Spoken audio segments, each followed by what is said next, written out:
Christmas ആയാൽ പിന്നെ അത് മൊത്തം തൂക്കാനായിട്ട് പ്ലം കേക്ക് വരവായി. അപ്പോൾ ദാ ഞാനും ഉണ്ടാക്കിട്ടാ. നിങ്ങളും ഉണ്ടാക്കി നോക്കി.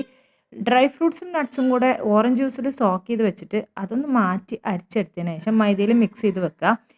എന്നിട്ട് ഇതാ അരിപ്പയിലേക്ക് മൈദപ്പൊടി, ബേക്കിംഗ് സോഡ, ബേക്കിംഗ് പൗഡർ, ഉപ്പ് ഇതെല്ലാം കൂടെ നല്ലോണം ഒന്ന് അരച്ച് മാറ്റിയിട്ട് വെക്കുക. 3 വട്ടം അരക്കണേ. പിന്നെ ഇതാ കറാമ്പൂവും പട്ടയും ജാതിക്കൻ്റെ കുരു ഉണ്ടെങ്കിൽ അതും പഞ്ചസാരയും കൂടെ ചേർത്തിട്ട് നല്ലോണം പൊടിച്ചെടുക്കുക. അവസാനം ഇതാ മുട്ടയും വാനില എസൻസും പൊടിച്ച് വെച്ച പഞ്ചസാരയും പിന്നെ അതുപോലെ തന്നെ നമ്മുടെ എന്തായിരുന്നു സൺഫ്ലവർ ഓയിലും കൂടി ചേർത്തിട്ട് നല്ലോണം മിക്സ് ചെയ്യുക. പിന്നെ ഇതാ എല്ലാം കൂടെ അങ്ങോട്ട് കലക്കി ഒഴിക്കുക. പിന്നെ ഒരു കാര്യം വിട്ടുപോയി, നമ്മളിതിൽ കാരമലൈസ് ചെയ്ത് ചേർത്തിട്ടുണ്ടായിരുന്നു. അപ്പോൾ പഞ്ചസാര ഇത്തിരി കാരമലൈസ് ചെയ്ത് ഓറഞ്ചിൻ്റെ തൊലിയും കൂടെ ചേർത്ത് ഒന്ന് തിളപ്പിച്ചതിന് ശേഷം അതും കൂടെ ഇതിലേക്ക് ഒഴിച്ചാലേ സംഭവം സെറ്റാണ്.